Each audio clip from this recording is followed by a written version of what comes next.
Are you excited? मैं तो बहुत ज्यादा एक्साइटेड हूं क्योंकि आज मैं करने लगा हूं एक ऐसा तजर्बा और इस तजर्बे के तहत आपको पता लगने वाला है कि आप बाइक चलाकर इन ड्राइव के ऊपर कितने पैसे कमा सकते हैं। हम इस वीडियो के अंदर लाहौर की सड़कों के ऊपर फिरने वाले हैं और फिरने के बाद आपको यह बताने वाले हैं कि रियल इनकम कितनी होती है, आपका रियल एक्सपेंस कितना होता है और साथ ही इस वीडियो के अंदर हम करने वाले हैं बहुत ही जबरदस्त कंपैरिजन। और वो कंपैरिजन किस चीज का होने वाला है? 70 CC bike, 125 CC engine bike, मतलब कि 125 कोई भी हो सकता है, एंड आफ्टर दैट 150 सीसी। तो हम ये जो एक्सपेरिमेंट है ये करने वाले हैं 150 CC Suzuki GSSC 150 special edition के ऊपर, और उसके बाद आपको कंपैरिजन करके बताएंगे अगर यहां पे 70 सीसी बाइक होती तो उधर से आपकी अर्निंग कितनी होने वाली थी, अगर 125 सीसी इंजन बाइक थी तो आपकी अर्निंग और एक्सपेंस कितना होने वाला है, और अगर 150 सीसी आपकी बाइक है जिसके ऊपर हम रियल में तजर्बा करने वाला है। हम लाहौर में घूमेंगे, आपको एक एक राइड भी बताएंगे हमने राइड कितनी पक्की, मतलब कि कौन सी राइड ली हमने, और उसके बाद हमारा एक्सपेंस कितना आया, इन ड्राइव जो है उसकी इनकम कितनी हुई, हमने उसके ऊपर टैक्स कितना पे किया। ईच एंड एवरीथिंग आपके सामने आज खुल के रखने वाला हूं और ये तमाम की तमाम इंफॉर्मेशन आपको मिलने वाली है इस वीडियो में। अगर आप ये सब जानना चाहते हैं तो आपको ये वीडियो एंड तक लाजमी देखना है और हमारे साथ जुड़े रहना है ताकि आपको पता लग सके कि इन राइड्स में मुश्किलात क्या आती हैं, क्योंकि आज इन ड्राइव को कंप्लीट में डिस्कस करने वाला हूं कि आपके लिए मुश्किलात क्या होती हैं, आपको कौन सी राइड पकड़नी है, कौन सी राइड नहीं पकड़नी, आपको किस चीज के अंदर इनकम जो है ना वो बहुत ज्यादा होने वाली है। तो लिहाजा आपको ये वीडियो एंड तक देखना है, मेरे साथ जुड़े रहना है। हम चलते हैं आप बाइक की तरफ, आपको दिखाते हैं कौन सी बाइक है, उस बाइक की रीडिंग कितनी है, और उसके बाद हमें पहली राइड कौन सी मिलने वाली है, और उसके बाद हम स्टार्ट करेंगे अपना यह सफर और फिर हम कंपैरिजन करेंगे कि हमें टोटल कितनी इनकम हुई, कहां से हुई, हमारा एक्सपेंस जो है वो क्या था, और पूरा एक कंपैरिजन करके आप लोगों को वीडियो जो है ना वो खत्म करूंगा उसके बाद, और फिर आपको पता लग जाएगा कि रियल इनकम और रियल एक्सपेंस इन ड्राइव के अंदर कितना है और आपको ये करनी चाहिए कि नहीं करनी चाहिए। ये है हमारी बाइक सुजुकी, थोड़ी मैली जरूर है लेकिन सर्विस हम करा लेंगे। लेकिन चलते हैं अभी राइड की तरफ। ये है हमारी आज की रीडिंग, मतलब कि 464 किलोमीटर बाइक जहां से हम अपनी राइड को स्टार्ट करने वाले हैं। तकरीबन पूरे 1 घंटे के बाद मुझे मिली मेरी पहली राइड, जो कि कोरियर था, जो कि मुझे उठाना था पैलेस स्ट्रीट से, जो कि वहां से 3.9 किलोमीटर दूर था, 8 मिनट की मुसाफत पे था, और मैं वहां से निकला और पहुंचा पैलेस स्ट्रीट में। पैलेस स्ट्रीट में पहुंचने के बाद मुझे पहुंचना था अपनी गिवन लोकेशन पे, जो कि मैं वहां से बिल्कुल स्ट्रेट जाता गया तो मेरे बिल्कुल ही सामने जो है ना मेरी वो पहली लोकेशन जो थी वो बिल्कुल सामने आ गई जहां पे मैंने स्टे किया। मैं पहुंच चुका हूं अपनी गिवन लोकेशन के ऊपर। ये मेरा पहला पार्सल जो है ना वो मैं रिसीव कर रहा हूं, और यहां से तकरीबन 9.8 किलोमीटर की दूर मुसाफत पर रावी ऑटोमोबाइल्स पे मुझे अपना ये पार्सल पहुंचाना है, और अब पार्सल जो है ना वो बाइक पे बांधा जा रहा है, और इसके बाद इस पार्सल को लेके मुझे निकलना है 4 किलोमीटर, मतलब कि 3.9 किलोमीटर का सफर था टोटल, जो कि मुझे यहाँ पहुंचने में लगी। और उसके बाद अब हम निकल चुके हैं अपने उस मुसाफिर मतलब के सफर की तरफ, जहां पर रावी मोटरसाइकिल पे मुझे पहुंचाना है 9.8 किलोमीटर, 16 मिनट का सफर। डिफेंस रोड के ऊपर मैं पहुंच चुका हूँ, और डिफेंस रोड से मैं जा रहा हूँ अपने उस लोकेशन की तरफ जहां पे अपना मुझे ये पार्सल जो है ना वो डिलीवर करना है। बिल्कुल आपके लेफ्ट साइड के ऊपर आपको US डेनिम, जहां पर जो है ना वो जीन्स बनती है, उसकी ये मिल है। और उसके बाद मैं पहुंच चुका हूँ रावी ऑटोमोबाइल्स के, जहां पे मतलब कि पूरा 3.9 6 8 किलोमीटर, मतलब कि 10 किलोमीटर की मुसाफत तय करने के बाद, और उसके बाद मुझे मेरी अपनी नेक्स्ट राइड, जो कि मुझे अपनी सवारी उठानी थी LDA से और जाना था मतलब कि बहरिया टाउन लाहौर। लेकिन मैं अपनी सवारी को उठाने के लिए पहुंचा LDA, और वहां से सफर था एग्जैक्ट 6.2 किलोमीटर का, 15 मिनट का, जो मुसाफिर को मैंने लेके जाना था बहरिया टाउन सेक्टर C के अंदर।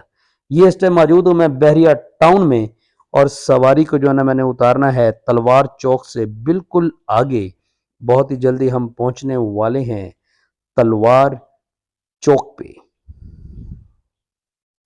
ये है बहरिया टाउन लाहौर तलवार चौक, और यहां से पहुंच जो हमारा पैसेंजर था हमने उसको यहाँ पे उतारा और अपने राइड को कंप्लीट किया और उसके बाद फ़ौरन ही इन ड्राइवर ने बताया कि आपका बैलेंस जो है ना इतना मौजूद है और उसके बाद हमें मिली हमारी नेक्स्ट राइड जो कि था एक कोरियर पार्सल। ये पार्सल हमें गर्ल्स हॉस्टल से कॉल आई थी जहाँ से उन्होंने KFC बहरिया टाउन से जो है ना वो अपनी मील मंगानी थी और वो मील बेसिकली लेने के लिए मैं पहुंचा बहरिया टाउन लाहौर KFC, जहाँ से हमने ऑर्डर दिया और बिल हमारा बना तकरीबन कोई 1450 रुपये। ये उसकी कंप्लीट रसीद है जो मैंने मतलब कि सबूत के तौर पे रखी कि भाई हमने पार्सल परचेज़ किया वहाँ से और अभी इस पार्सल को टाइम है तकरीबन कोई 10-15 मिनट का और उसके बाद ये पार्सल अब रेडी होगा। रेडी होने के बाद हमारी बारी आएगी और फिर हम इस पार्सल को पिक करके निकलेंगे कलसूम हॉस्टल की तरफ था। यूनिवर्सिटी ऑफ लाहौर का ये हॉस्टल था, जो कि वहाँ से आपके सामने एग्जैक्ट सफ़र है तकरीबन 8.2 किलोमीटर 19 मिनट की मुसाफत के ऊपर। और फिर वहाँ से निकला, रास्ते में बहुत ही खूबसूरत नज़र आया बहरिया टाउन पेशावर का एक बोर्ड, इसका मतलब है बहरिया टाउन पेशावर के अंदर भी बनने वाला है। और ये वही तलवार चौक है जहाँ से सवारी को लेकर आए थे और हम वापस जा रहे हैं सवारी को मतलब उनका पार्सल डिलीवर करने। उनका जो एक बहरिया टाउन का एक रेजिडेंशियल का एरिया है और यहाँ से हम पहुँचे कलसूम हॉस्टल की तरफ और वहाँ पर हमने अपना पार्सल वहाँ पे डिलीवर किया क्योंकि उनकी पेमेंट मैंने भरी थी तो वो पेमेंट भी रिसीव कर ली। डिलीवर करने के बाद अपनी राइड को एंड कर दी और उसके बाद अचानक एक राइड ब्लिंक करती है जो कि थी 4305 रुपए की। मैंने इन ड्राइव के अंदर इतनी ज्यादा अमाउंट की राइड पहली दफा देखी थी, जो कि सवारी उस्मानिया टावर वेलेंशिया टाउन से उसने जाना था शेखुपुरा की तरफ।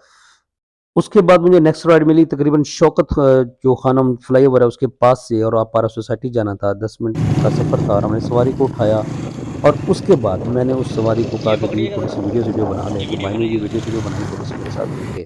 काफ़ी अच्छा लगा क्योंकि व्यू बड़ा ही अच्छा था और उसके बाद वीडियो को मैंने कहा कि भाई साहब बंद कर दें और मैंने उनको गिवन लोकेशन पे उतारा और उसके बाद अपनी नेक्स्ट सवारी की तरफ निकल पड़ा जो कि 9 मिनट 6.1 किलोमीटर की मुसाफत पे थी।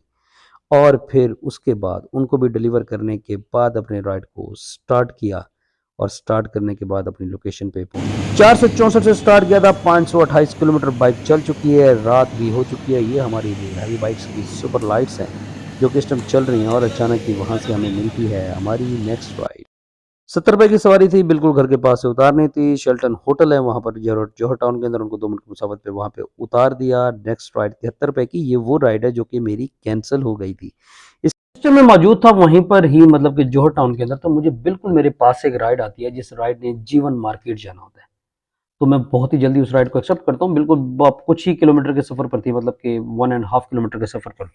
तो मैंने उस राइड को एक्सेप्ट किया, उस राइड को एक्सेप्ट करके मैं उसकी गिवन लोकेशन के ऊपर पहुंचा।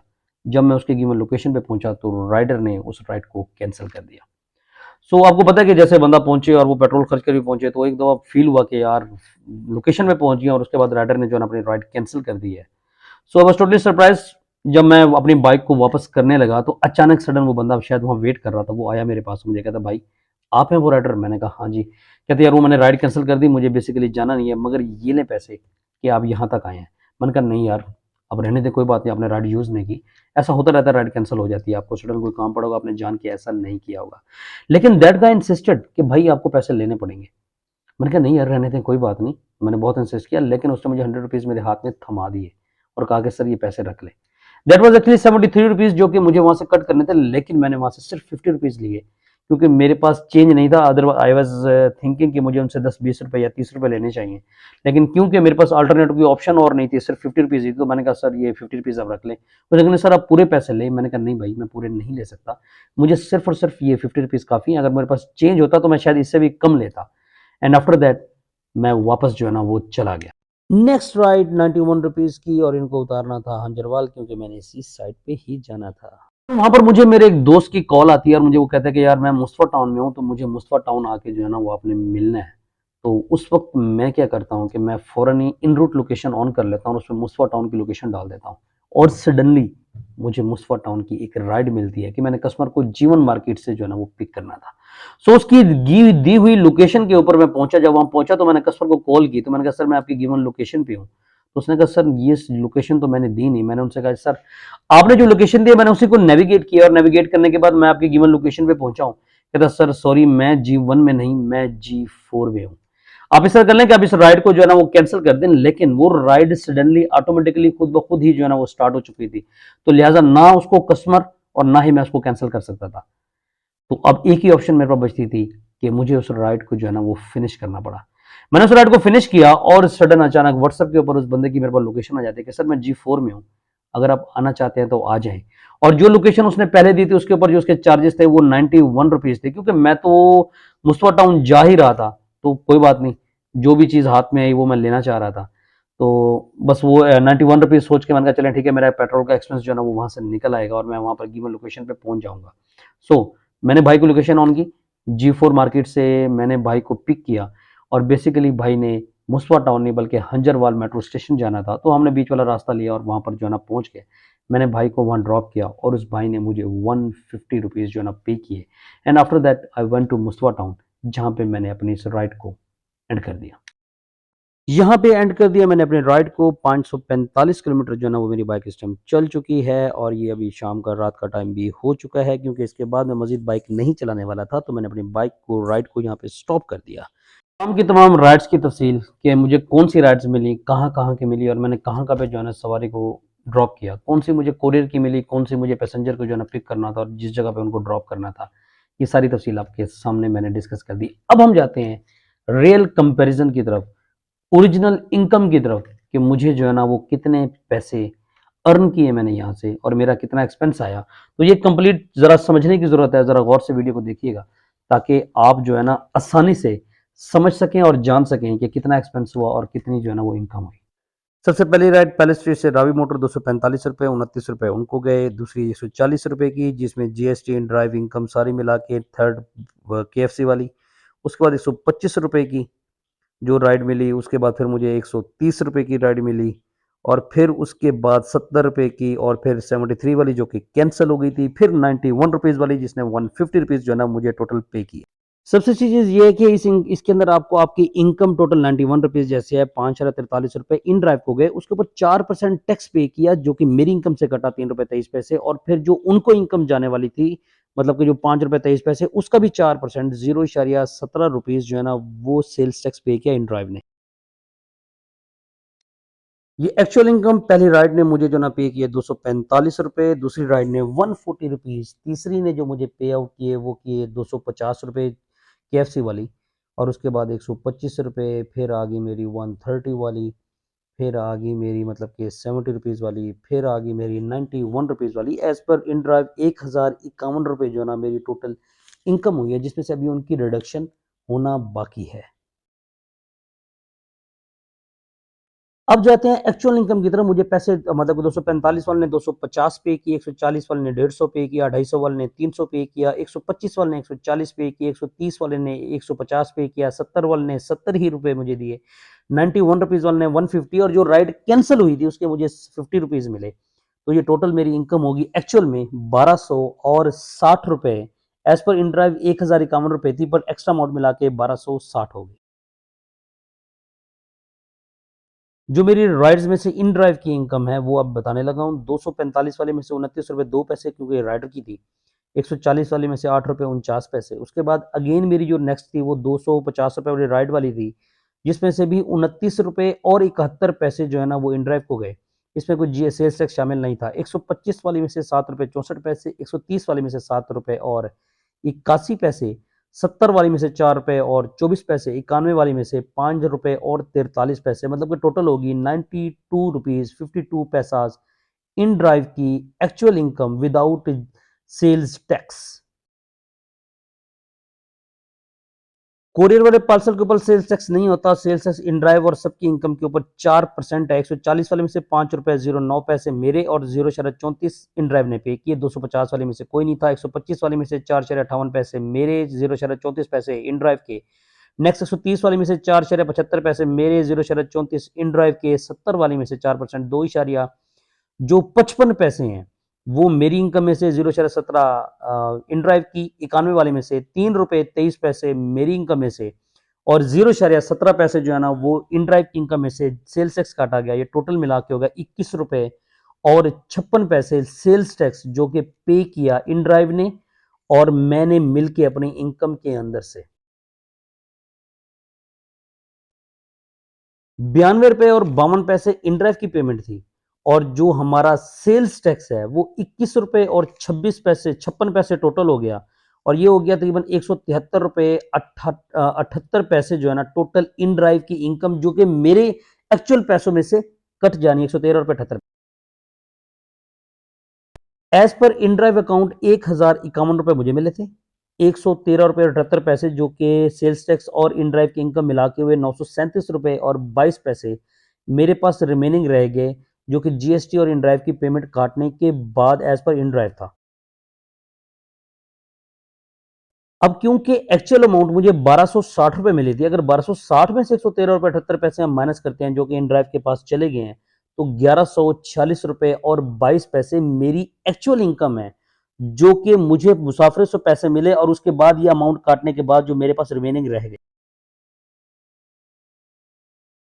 जिससे मैंने बाइक अपनी ठहराई तो उस टाइम 545 किलोमीटर चल चुकी थी, जब स्टार्ट की थी उस टाइम 464 किलोमीटर थी। टोटल मेरी बाइक जो है ना वो 81 किलोमीटर जो है ना वो टोटल उसने मुसाफत जो है ना वो तय की है अपने इस पूरे दिन के अंदर, तो 81 किलोमीटर बाइक चली है।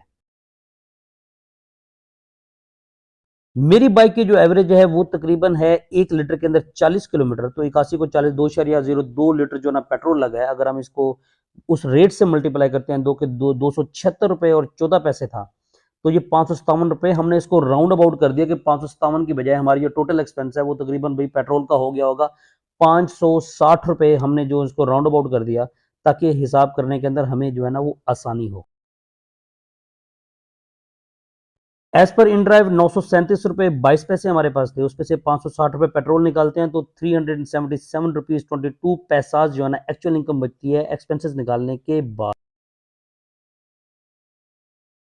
लेकिन क्योंकि हमें कस्टमर से टोटल 1146 रुपए 22 पैसे रिमेनिंग बचे थे अमाउंट मिलने के बाद, उसमें से अगर हम निकालते हैं पेट्रोल की प्राइस तो हमें बनते हैं 586 रुपए और 22 पैसे। अब हम बात कर लेते हैं 70 सीसी की, 81 किलोमीटर टोटल बाइक चली है, तो इसका मतलब है कि राउंड अबाउट वो 50 की एवरेज भी उसकी कैलकुलेट करते हैं चाइना वाली भी क्योंकि मिलाकर, तो ये तकरीबन कोई 1.5 लीटर के करीब पेट्रोल उनका लगा है। 1.5 लीटर को मल्टीप्लाई करते हैं 276 रुपए और 14 पैसे से, तो 414 रुपए 21 पैसे उनका टोटल एक्सपेंस आया है CD70 के ऊपर।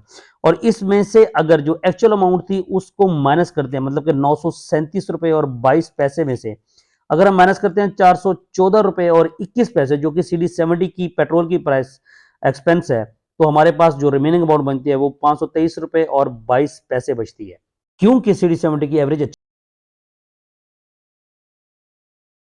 क्योंकि हमें कस्टमर से 1146 रुपए 22 पैसे बचे थे, उसमें से 414 रुपए 21 पैसे हम माइनस करते हैं तो 732 रुपए 1 पैसे एक्चुअल अमाउंट बनती है कस्टमर से, मतलब कि CD70 के ऊपर। 2 से 7 बजे तक मैंने बाइक चलाई थी और इसके अंदर अपनी पसंद की राइड सेलेक्ट की थी मैंने। एक हमारी जो है ना वो कैलकुलेशन, जिस कैलकुलेशन के मुताबिक आपको बिल्कुल रियल इनकम का पता लग गया, आपको रियल एक्सपेंस का पता लग गया कि इसके अंदर क्या खर्चा है क्या इनकम है, और आप खुद भी ये सोच सकते हैं। लेकिन खैर मैं अपनी रिकमेंडेशन भी लाजमी दूंगा इसके अंदर कि भाई मेरी रिकमेंडेशन क्या है, तो आप क्या कहते हैं, आपको ये एक्सपेरिमेंट हमारा कैसा लगा, ये काइंडली आपने इस वीडियो के अंदर लाजमी बताना है। मैंने अपनी कंप्लीट राइड्स की डिटेल बता दी है, इसके अंदर आपको एक चीज़ का आइडिया तो ऑटोमेटिकली हो गया होगा कि जो कोरियर की राइड्स हैं, कोरियर की राइड्स के अंदर आपकी इनकम ज़्यादा है, आपका एक्सपेंस जो है ना वो कम होता है।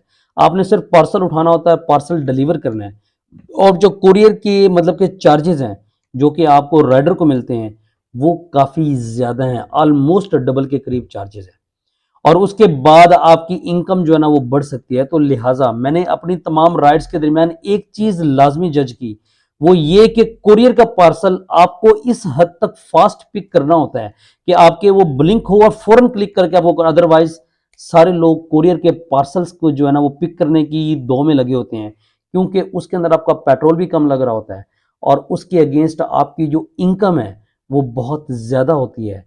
तो लिहाजा इन तमाम राइड्स के दरमियान अगर आप कोरियर का काम सिर्फ कर दें, पूरे दिन के अंदर जो कोरियर है वही ड्रॉप कर दें, तो आप जितना राइड से अर्न कर सकते हैं, आपको कोरियर जो डिलीवर करने के अगेंस्ट जो चार्जेस मिलते हैं वो आपको उस राइड की निस्बत ज्यादा मिल रहे होते हैं। तमाम कंपैरिजन करने के बाद मैं इस नतीजे पे पहुंचा हूं कि हमें ये काम लाजमी करना चाहिए, ये काफ़ी बेनिफिशियल है। इसके अंदर आपकी इनकम है, आपका एक्सपेंस देखें, कम से कम जितना एक्सपेंस हुआ है उससे ज़्यादा ही आपकी इनकम है।